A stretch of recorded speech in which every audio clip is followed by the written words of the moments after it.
So it looks like we're getting a new Xbox, and with Nintendo and Microsoft boasting about their crossplay, some speculation's begun to form. Let's talk about this.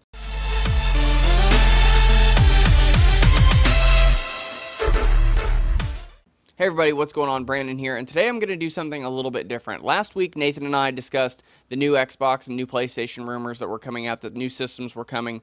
And then in the following week, Microsoft and Nintendo have both been basically boasting about their crossplay between their platforms on Minecraft, as well as other future games coming that are going to be crossplay compatible.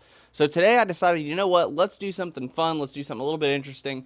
Let's theorize, based on some of the information that we have, what if this next console that's coming out is actually going to be a console that is a collaboration between Microsoft and Nintendo? Now, I'll explain that here in a little bit, and I do want to preface this in saying this is just for fun. This is just a theory video.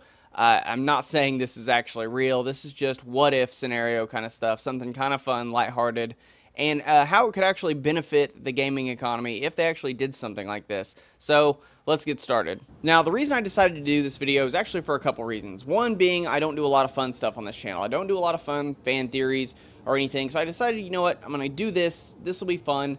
I can show what it could possibly mean for the gaming industry as a whole. But for the second reason, and the more important reason, is when Nintendo announced their crossplay with Microsoft, which has been in the works for like the last year and a half, I believe.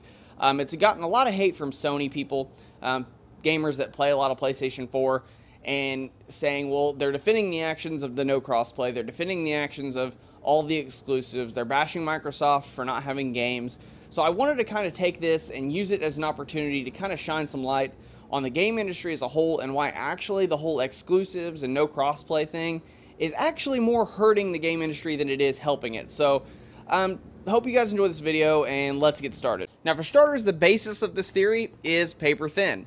We got the announcement that the new Xbox was going to be codenamed Scarlett, and the whole basis behind this theory is the codename for Scarlett. Then shortly after, they did the Microsoft Nintendo crossplay commercial, and the color they used in Nintendo's logo and the color Nintendo uses in their logo and all their promotions is Scarlet. It is the exact same color. If you look up the colors for Scarlet in the Wikipedia, this is the color that comes up, and it's the same color that Nintendo uses. So that instantly had me think, well, what if Microsoft would make a new console with Nintendo? But digging deeper, these are some other thoughts.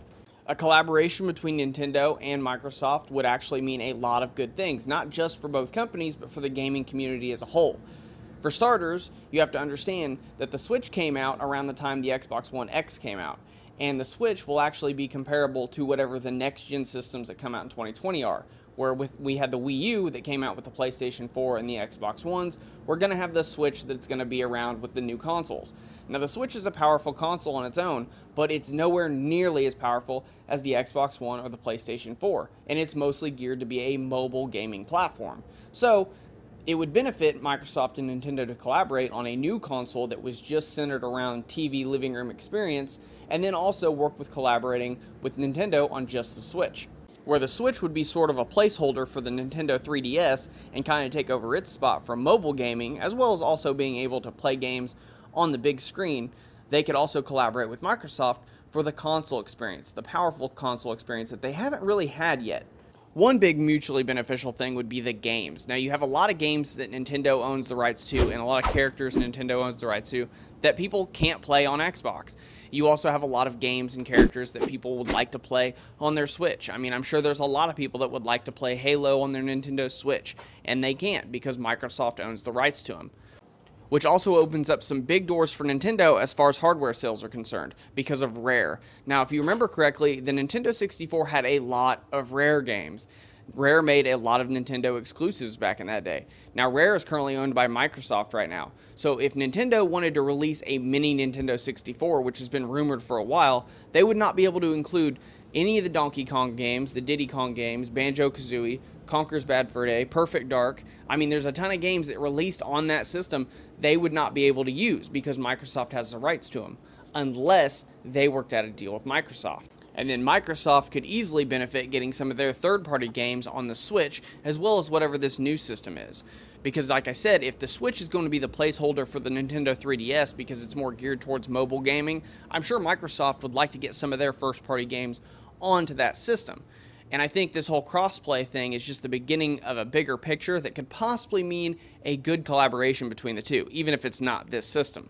And now I'm going to talk about the big one, the one that Sony fans have been defending and a lot of people have complained about, saying that stuff like this hurts gaming, it doesn't help gaming, and that's the reason why Sony is winning and why Sony will continue to win, because of their exclusives. Now I'm going to go ahead and tell you why. No, while they might be ahead now, this whole exclusives and no crossplay thing is going to hurt, and I'm going to explain a little bit why. Back in November of last year, an article was actually published debunking the whole console war thing, with Sony having a huge lead over Microsoft. Xbox actually made more money in 2017 than PlayStation did, and it's not because of hardware sales. PlayStation definitely sold way more hardware, but Microsoft and the Xbox brand sold way more games. And the reason that is because they are publishing on multiple platforms. They're not focusing on exclusives so much as they are focusing on getting their games on as many platforms as possible, because that's how you make more money. Consider a console as like a pizza, and a game is like a slice of pizza. Sure, you can sell 2 to 3 pizzas for $10 a pop, or you could sell 100 slices for $2.50. Which one do you want to do? I mean, games are easier to sell. They go off the shelf faster because they're cheaper than buying hardware. So while PlayStation's getting the lead because they're selling all this hardware, they're not selling as many games. And yes, I know, I can already hear you yelling at me through your screens. What about God of War? What about the great PlayStation exclusives? Yes, PlayStation has good exclusives. Yes, they sell amazingly, but PlayStation's exclusives are all single-player, story-driven games. They do not have as much replayability, and they make a company like GameStop way more money than they make a company like Sony, because Sony gets that money once. After that, every time that game is sold secondhand or given to a friend, they're not making money off that. So while Sony is kicking the crap out of Microsoft when it comes to it having the exclusives, the games that Microsoft has been making and publishing on other platforms are all multiplayer. There's more replayability, and they're making more money off of it because they're not limiting their customers to one platform. Because what you have to remember is Microsoft doesn't only own Xbox, they own the Windows platform, which right now consists of 68,750,000 players according to Steam charts. And that's just on Windows 10, that's not even including Windows 7. Which is why a partnership with Nintendo is actually, in my eyes, probably one of the smartest things they could do. Not only does it increase Microsoft's player base, but it also increases Nintendo's. It increases platforms that both Nintendo and Microsoft could publish on.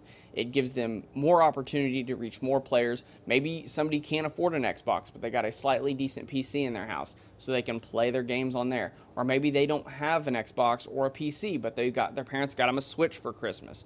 Or maybe they don't have a Switch, but man, they really want to play that Zelda game without running it through an emulator. So they can play it on their Xbox now, or their PC. This is a win-win for everybody. Everybody, while they might not sell as much hardware, they will sell more games. And if Nintendo and Xbox really are collaborating on this new system, I would imagine they're splitting the cost for production 50-50. So whatever hardware sales they get, they're both making profit, their games are getting onto multiple systems and multiple users' hands, and they're making a stand against Sony. So right now, the best move for Sony to do would be to join in. Get the crossplay going with the other people. You don't want to alienate your customers because you are afraid to give business to the competitor. Competition is good, but at this point in time, it's actually hurting gaming more than it's helping it. So that's my thoughts on this. Like I said, I don't think Nintendo and Microsoft are actually working together on a console, but this was just kind of an idea, like a what-if scenario kind of thing, and I thought I'd throw some of my 2 cents in there. Hope you guys enjoyed the video. That's all the time I got for today, and I will see you guys next time.